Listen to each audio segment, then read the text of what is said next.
rero ntibizakumara imbaraga, ibihe ntibizatume wibagirwa isezerano. Wa mukobwa we uri kunumva, ibihe ntibizatume usambana, ibihe ntibizatume uja muri roje, ibihe ntibizatume wiyambura ubwambure bwawe, ibihe kubura amavuta ntibizatume kugenda telefone.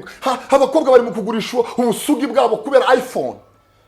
Bavandimwe muri kunumva, ibihe ntibizabamara imbaraga z'umutima.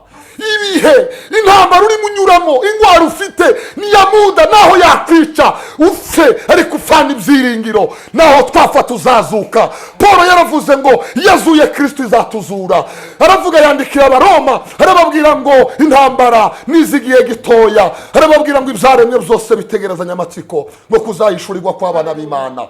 Mureke babwire nyuma y'ibi bihe hari ibindi bihe. Mukobwa nzanezerwa zamuramutsa ningera mu ijuru. Niwe mukobwa waciye Salomo amazi.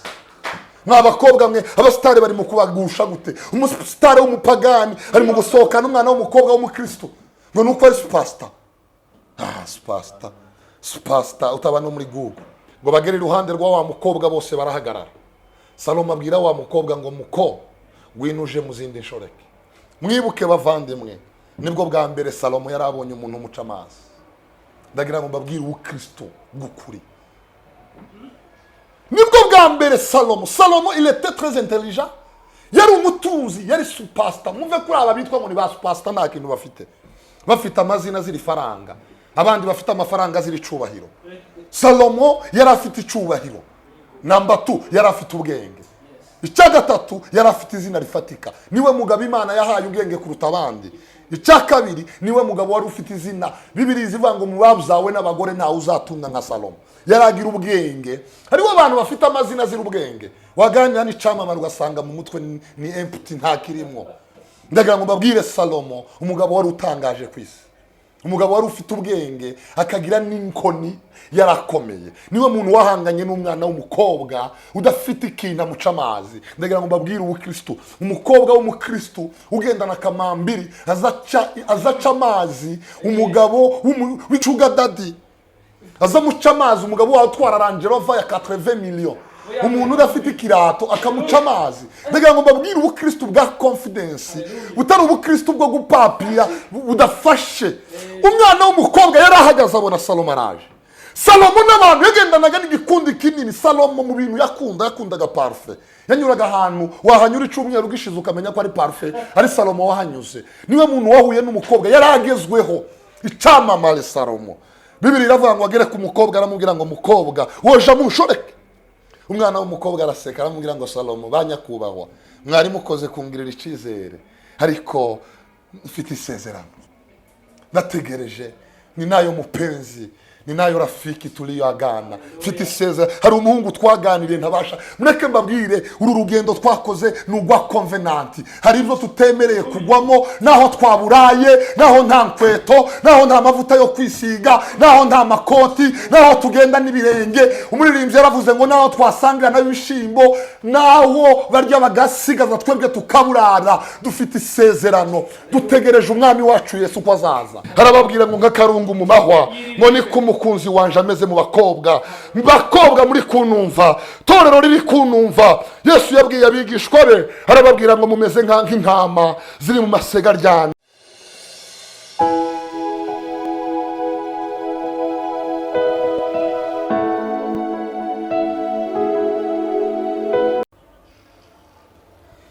Shalom shalom, turabaramukije, mugire umugisha w'Imana, mugire n'amahoro. Dusome ijambo ry'Imana mu gitabo c'indirimbo za Salomo, igice kimwe umurongo wa 5 n'umurongo wa 6. Haravuga ngo yemwe bakobwa b'i Yerusalemu mwe, ndirabura ariko ndi mwiza, nsa n'amahema y'abakedari n'imyegamo za Salomo.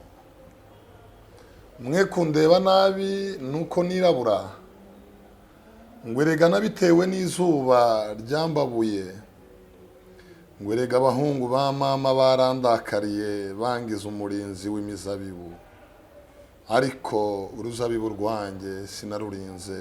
Amen. iki gitondo turaguhimbaje wa Mana ya Aburahamu, Imana ya Isaka na Yakobo, Imana y'abera bose. Iri jambo tituvuga ngo turarisengeye, ahubwo dusengeye abazaryumva, rizababere inkomezi, ribabere ibyiringiro, ribasubize intege mu bugingo, kandi ribayobora inzira yo gukiranuka kubw'izina ryawe. Urakoze Yesu, uri mwiza none n'ibihe byose bidashira. Amen. Bavandimwe, nshuti z'umusaraba, aho muri hirya no hino, ndabaramukije. Ubaramukije ni mwene so musangiye amakuba y'umwami wacu Yesu Kristo, William Muyoboka Imana mu Rwanashaka. Dunashimira Ihumure TV baduhaye karibu.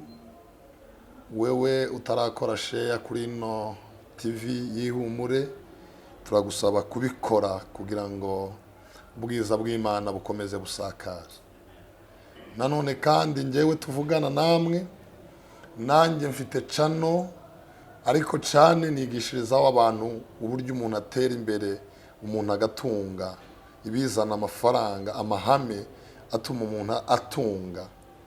Iyo TV yitwa Muyoboke TV, n'izina ryanjye urandika Muyoboke TV, nuko nawe ukurikire uko watunga. Erega ibintu byose ntibabisengera, ibintu byose hari amahame, hari kumva icyo Imana yavuze.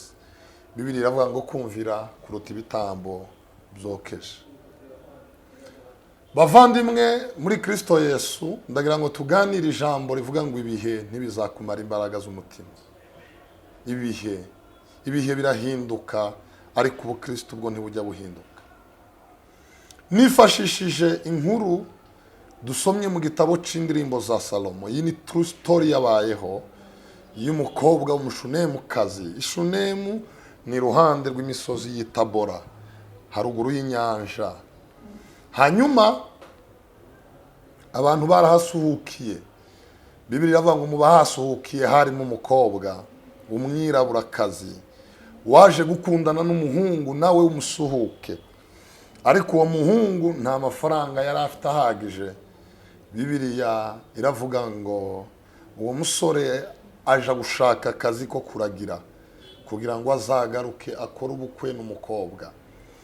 Bibiliya iravuga ngo mbere yuko umukobwa n'umuhungu batandukana, umuhungu akaja gushaka akazi ko kuragira, akazagaruka bagakora ubukwe. Bibiliya ivuga ngo babanje bakorana ikiganiro kigufi cyane. Umva uko ikiganiro cyabo cyari giteye. Bibiliya iravuga ngo umuhungu yabwiye umukobwa ngo namusezeranye ko azamutegereza.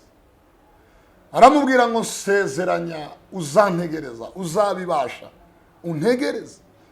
Umuhungu abwira umukobwa ati ndakeneye umpisezerano. Hanyuma umukobwa nawe abwira umuhungu ati nawe nsezeranya, nawe ntuzahemuka.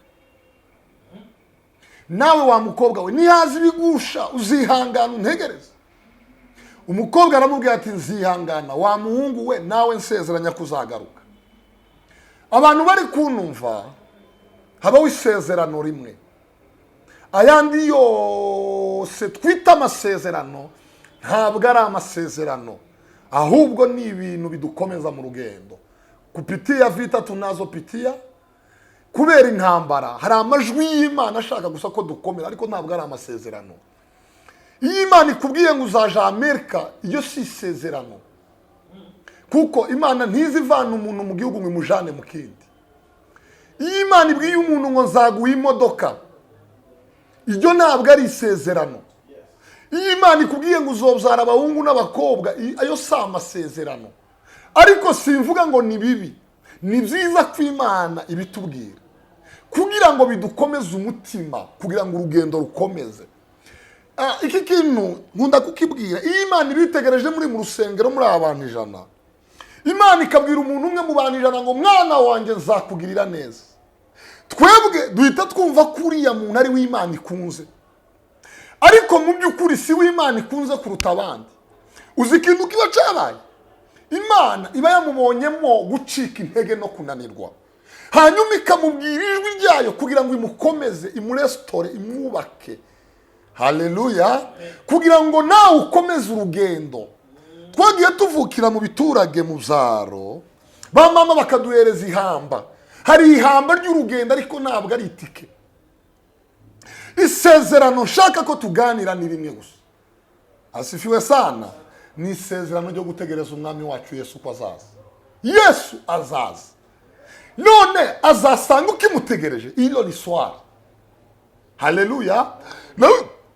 Naho iyi Imana ikubwiye ngo nzaguha imodoka ntabwo ari isezerano. Ahubwo Imana ibonye ko nta rukundo yikunze rufatika, ikubwiye imodoka kugira ngo igusindagize irebe ko uzagera muri 2023 utarahanguka. Kuko abantu benshi ntibakunda Imana, ahubwo bakunda ibyo Imana ivuga. Haleluya. Ahubwo ndagira ngo mbabwire ijambo ry'Imana, ndagira ngo mbabwire ijambo ry'ukuri. Isezerano ni rimwe. Isezerano twasigiwe dutegereje, itorero ritegereje, abera bategereje, ni isezerano ry'uko Yesu azaza. Bavandimwe mwibuke mbabwire, Satani nta n'ikindi kintu azagwanya. Satani nakwiriye kukugwanya, ntazagwanya kuja mu Buraya. Oya, Satani azagwanya ico bita mu Giswahili nafsi. Shetani anaigombanisha nafsi, anaiwinda nafsi.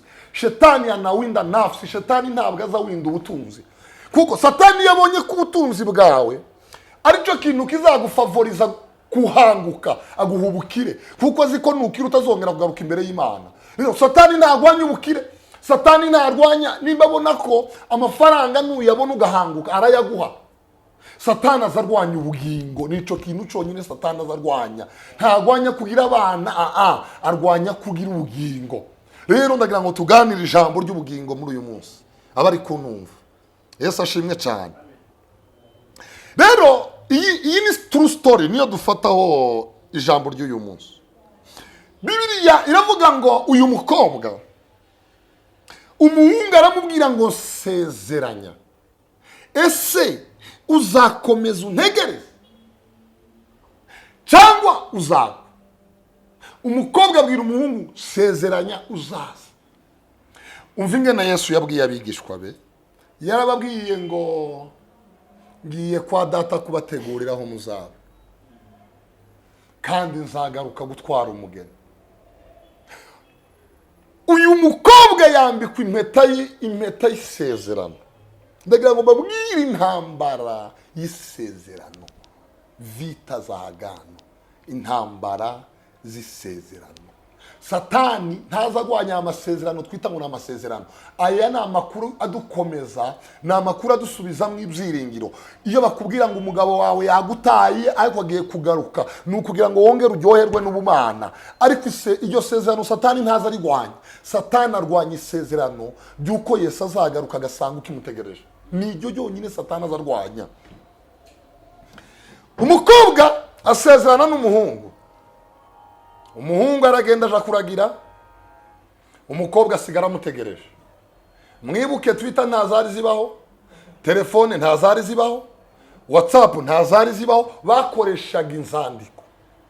Umukobwa yazindukaga mu marango y'iwabo, akandika urwandiko, akagohereza ku mugabo we. Umva uko Bibiliya ijambo ry'Imana rivuga. Bibiliya iravuga ngo umuhungu yandikiraga umugore, umugore nawe akandikira umuhungu.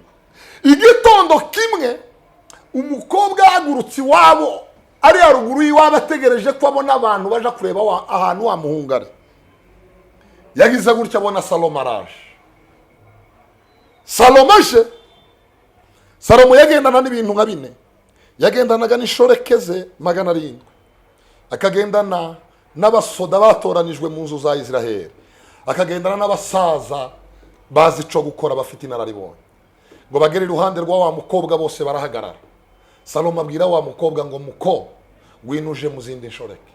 Mwibuke bavandimwe, nibwo bwa mbere Salomo yarabonye umuntu umuca amazi. Ndagira ngo mbabwire ubukristo bw'ukuri. Nibwo bwa mbere Salomo il était très intelligent. yari umutunzi, yari supasita. Mwumve kuri aba bitwa ngo ni ba supasita nta kintu bafite. Bafite amazina ziri faranga, abandi bafite amafaranga ziri icubahiro. Salomo yari afite icubahiro. Namba 2 yari afite ubwenge. Icya gatatu yari afite izina rifatika. Niwe mugabo Imana yahaye ubwenge kuruta abandi. Icya kabiri niwe mugabo wari ufite izina. Bibiliya ivuga ngo mu babuzawe n'abagore ntawe uzatunga nka Salomo. Yaragira ubwenge. Hariho abantu bafite amazina ziri ubwenge. Waganira n'icamamare ugasanga mu mutwe ni empty nta kirimo. Ndagira ngo mbabwire Salomo umugabo wari utangaje ku isi. Umugabo wari ufite ubwenge akagira n'inkoni yarakomeye. Niwe muntu wahanganye n'umwana w'umukobwa udafite ikintu amuca amazi. Ndagira ngo mbabwire ubukristo, umukobwa w'umukristo ugendana akamambiri azaca amazi, umugabo w'igishegabo, umugabo hajya babita gute abaki sugar daddy, azamuca amazi, umugabo watwara Range Rover ya 80 million, umuntu udafite ikirato akamuca amazi. Ndagira ngo mbabwire ubukristo bwa confidence, butari ubukristo bwo gupapira budafashe. Umwana w'umukobwa yari ahagaze abona Salomo araje. Salomo n'abantu yagendanaga n'igikundi kinini. Salomo mu bintu yakundaga parfum. Yanyuraga ahantu wahanyura icumweru gishize ukamenya ko ari parfum, ari Salomo wahanyuze. Niwe muntu wahuye n'umukobwa yaragezweho, icamamare Salomo. Bibiliya iravuga ngo agere ku mukobwa aramubwira ngo mukobwa woja mushoreke. Umwana w'umukobwa araseka aramubwira ngo Salomo banyakubahwa mwari mukoze kungirira icizere, ariko mfite isezerano nategereje, ni nayo mupenzi, ni nayo rafiki tuliyoagana. Mfite isezerano. Hari umuhungu twaganiriye ntabasha. Mureke mbabwire uru rugendo twakoze nugwa covenant. Hari ibyo tutemereye kugwamo, naho twaburaye, naho nta nkweto, naho nta mavuta yo kwisiga, naho nta makoti, naho tugenda n'ibirenge. Umuririmbyi yaravuze ngo naho twasangira n'ibishimbo, naho barya bagasigaza twebwe tukaburara. Dufite isezerano, dutegereje umwami wacu Yesu ko azaza.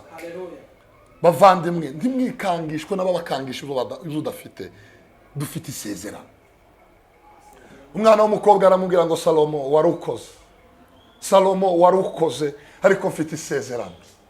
Salomo atangazwa no kubona umwana mayibo bamuca amazi. Ariko ubukristo bw'abagabo, ubukristo umuririmbyi yaravuze ngo ni ikintu kiza kimpumuriza, ngo nkumva nguwe neza, kumva ndahumuritse, kazagenda na confidence, kagenda na autorite, kagenda umuririmbyi yaravuze ngo niba kubaza ngo nukubera kuzugenda na mahoro kandi nta kintu ufite, uzababwire ngo nuko Yesu yangiriye neza. Ubundi yaravuze ngo nereye imisozi ndaruha, bari ko bambwiye ko Yesu azaza ndaruhuka. Nta kindi kintu kiza kituruhura niyo dutekereje ko Yesu azaza. Kabone naho twaba twabwiriwe cyangwa tukaburara, kabone naho twaba twambaye ishati bwitagira iyisimbura, ariko ni munsi tuzarawo. Jaridine yararirimbye aravuga ngo ntukavogera umukobwa wubaha Imana, ntukavogera umukobwa ngo nuko ari umukene. Ibihe birahindura. Ndababwira Yesu uhindura ibihe uyu munsi. Ibihe rero ntibizakumara imbaraga, ibihe ntibizatume wibagirwa isezerano. Wa mukobwa we uri kunumva, ibihe ntibizatuma usambana, ibihe ntibizatuma uja muri roje, ibihe ntibizatume wiyambura ubwambure bwawe, ibihe kubura amavuta ntibizatume kugenda ni telefone. Abakobwa bari mu kugurisha ubusugi bwabo kubera iPhone ni bikisi. Ba mama ni batuzaye nta nakarasharamye bafite, urabona batarabyaye imfura. Bavandimwe ibihe ntibigukamure mu bwiza bw'Imana. Ibihe intambara ntizikuvane mu muhamagaro. Intambara ubukene uri gucamo wa mukozi w'Imana wibesha ngo niho ubona amaramuko. Tegereza Yesu wasezeranye nawe. Tegereza we guheza abantu amasezerano y'amahuri, we gupfunyikira abantu komera. Tegereza Yesu wavuganye nawe azaguhemba. Tegereza Yesu azakuzamura. Tegereza Yesu azaguha icyo ushaka. Yesu simbwa ngo umukorere numara wikorera amaboko. Yesu simbwa wiriga umuvugira ngo abana baburare. Yesu azi nimba aba bose bazi bikwiriye abakozi babo. Uratekereza ko Yesu ari we mukozi, ari we boss fake? Aho uri kunyumva abwira umuntu mwicaranye mubwire ngo Yesu ntabwo ari umubose w'umufeke. Yesu ntabwo ari umubose uri feke, ntabwo ari umubose wambura. Dawudi yaravuze ngo bamwe biringira amagare n'amafaranga, ngo ariko twebwe twiringira Uwiteka, ngo kandi abiringiye Uwiteka baza bamera nk'imisozi itabasha kunyeganyega. Reka mbabwire uyu mukobwa asoze, umukobwa nzanezerwa zamuramutsa ningera mu ijuru. Niwe mukobwa waciye Salomo amazi. Mwabakobwa mwe abasitari bari mu kubagusha gute? Umusitari w'umupagani ari mu gusohokana umwana w'umukobwa w'umukristo, ngo nuko ari superstar. Superstar utaba no muri Google. Haleluya. Bavandimwe turakomeye nubwo nta kintu dufite. Bibiliya ivuga ngo nubwo dusa naboroheje nyamara ngo turakomeye, ngo dutungishije benshi. Umukobwa araseka abwira Salomo ngo mufarme icamamare Salomo wibeshe wayobye, njyewe simeze nk'izi nshoreke zose muri kumwe nazo. Uyu muntu abwira ninde? Salomo niwe wagiraga hiti. Ndagira breke babwira ubwenge bwa Salomo gatoya. Salomo il était très intelligent. Zamaraya zibiri zigeze kubyara. Zamaraya zibiri zibyarira mu nzu imwe, nta muhamya wari uhari.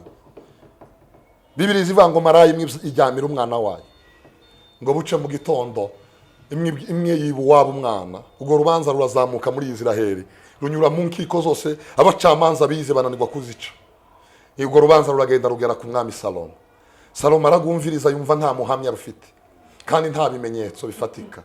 Arababwira ngo nimuza n'umupanga tugabanye bano bana. Uyu mwana umwe usigaye tumugabanye mu ibice bibiri. Nyina w'umwana utari nyina w'umwana aravuga ngo yego mwami, gabanya uno mwana twembi tumubure. Nyina w'umwana aravuga ngo yaye, arengeza amaboko aravuga ngo ndatsinzwe. Aho kugira ngo umwana wanjye bamuteme, muhezi iyo nkozi ibibi mutware.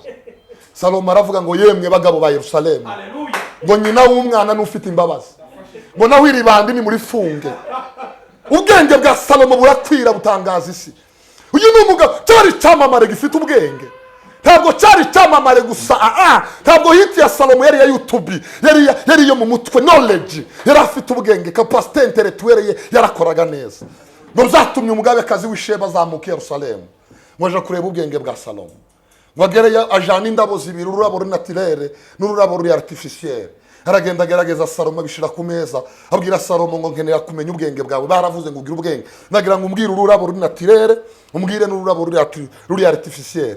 Salomo araseka aravuga ngo ariko abanyafrika mwarago ukwaje iyo niyo examuzanye. Ahamagara kadogo yiwe ngo kadogo ngo zana umutima w'inzuki. Azana umutima w'inzuki aravuga ngo kingurira inzuki. Inzuki zose ziraza zigwa ku rurabo ruri naturel. Abwira umugabekazi ngo wabonye ururabo ruri naturel. Umugabekazi aravuga ati ndahebse. Salomo il est très intelligent.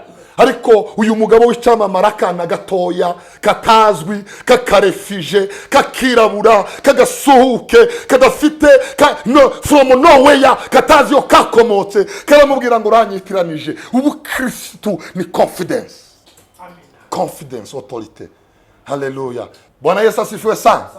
Umusaza umwe wambaraga amadarubini, amarineti, yegera Salomo aramubwira ngo ariko databuja, uwakubona uvugana n'iyi mbwa y'agakobwa yakugaya. Revo yawe na revo y'uyu mukobwa biratandukanye. Tuje iwabo. Salomo devya, niyo delegation ya devya ngiyo aje yo bariko baje baramanuka. Baja muri quartier bicara iwabo w'umukobwa. Babwira iwabo w'umukobwa ngo umukobwa wanyu umwami yamukunze. Basaza w'umukobwa baraserebura. Yari fier, yari autorité kugira Salomo nka bofre wawe. Baravuga ngo Imana ishimwe iratwibutse, Salomo abaye bofu. Bahamagara umukobwa ngo wabonye umugabo. Umukobwa araseka, arababwira ngo bavandimwe mwanitiranije, mfite umukunzi wa nakunze nawe kandi yambwiye ko azaza, kandi naje namubwiye ko nzamutegereza. Bavandimwe muri kunumva, ibihe ntibizabamara imbaraga z'umutima. Ibihe intambara uri munyuramo, ingwara ufite niyamuda naho yakwica upfe, ariko ufana ibyiringiro naho twafata uzazuka. Paul yaravuze ngo yazuye Kristo izatuzura. Aravuga yandikira Abaroma, arababwira ngo intambara nizigiye gitoya, arababwira ngo ibyaremwe byose bitegerezanya amatsiko ngo kuzayishurirwa kw'abana b'Imana. Mureke babwire nyuma y'ibi bihe hari ibindi bihe. Umukobwa arababwira ngo mfite umukunzi, yarankunze naje ndamukunda, yambwiye ko azaza naje mubwira ko nzamutegereza, yanambitse urupeta rw'isezerano. Mfite isezerano ntotatira. Bakristo muri gutatira amasezerano, muri gufata udusezerano. Mureke mbabwire kandi Salomo azazana ibyo ukeneye byose kugira ngo akugushe. Wa mukobwa we uzahura na Salomo kugira ngo akugushe, azanye ibyo ukeneye byose. uyu mukobwa yari abonye ibyo akeneye byose byari kumuhindurira ubuzima, ariko uyu mukobwa yarabyirengagije. Ibyiringiro byacu ntibishingiye ku by'isi, ibyiringiro byacu bishingiye ku bwami bw'Imana. Mwebwe muri kunumva mukomere musubiremo intege, mukomere musubiremo intege. Nyuma y'ibi bihe hari ibindi bihe, nyuma y'aya marira hari umunezero, nyuma yo gufusha hari ugusubizwa, nyuma yo kwangwa hari icubahiro. Nyuma y'ibi bihe umukobwa abwira abiwabo, arababwira ngo mfite umukunzi. Bama bavuga ngo umukunzi ga ibyo ari byo byose none n'undi mwami wo mu kindi gihugu bari bukompare na Salomo. Baramubwira ngo uwo mukunzi wawe ninde? Arababwira ngo umukunzi wanje aragirira intama i Beteli. Bene wabo bama bavuga ngo koma shetani. Umwungeri wagiye kuragira intama zitarize ni uhaye ukompara na Salomo. Arababwira ngo uwo twasezeranye nawe isezerano. Bene se bama barakara, bafata n'umwana w'umukobwa bamukura mu bantu, bamujana ahantu bita ngo ni Negedi, bamugira umurinzi w'imizabibu, ahantu hari hashushe muri Israeli kuruta ahandi, iruhande rw'inyanja yapfuye. Umukobwa akaza yoga amazi yapfuye, akirirwa yamurura inyoni kuko aho hantu bahahingaga imizabibu n'indabo. Hanyuma nijoro akamurura ingunzu, ntiyongeye gusinzira, makeup zirashira, ibihe biramukubita. Ngo nyuma y'igihe bamukurayo, ngo ahura n'abakobwa b'i Yerusalemu, ngo maze baramuseka, baramubwira ngo iyo wemera gushakwa na Salomo si ukubusa. Umukobwa arababwira ngo ntimubone ngo mugire ngo ibihe byamaze imbaraga, naho nahuye n'ibihe ariko ndacari wa wundi. Amina. Naho umubiri wahungabanye ariko mu mutima ndakomeye. Arababwira ngo yemwe bakobwa b'i Yerusalemu mwe, ngo ndirabura ariko ndi mwiza, ngo sana amahema ya Kedari. Ikedari yari imidugudu yari igezweho yo muri Arabia Saudite. Arababwira ngo nubwo nirabura sana amahema y'Ikedari, ngo sana ya midugudu yubakiwe abami, ngo kandi sana imyegamo ya Salomo. Arababwira ngo mwe kundeba nabi ngo nuko nirabura, ngo nabitewe n'izuba ryambabuye, ngo bwa bundi mwatejeje abahungu ba mama barandakarira, ngo bangize umurinzi w'imizabibu, ngo ariko uruzabibu rwanje sinarurinze. Bibiri zivuga ngo ibyo biragenda bigera kuri ku mwungeri. Umwungeri amenya ko umukobwa we yahuye n'intambara, amwandikira indirimbo za Salomo ibice 2 umurongo wa 2.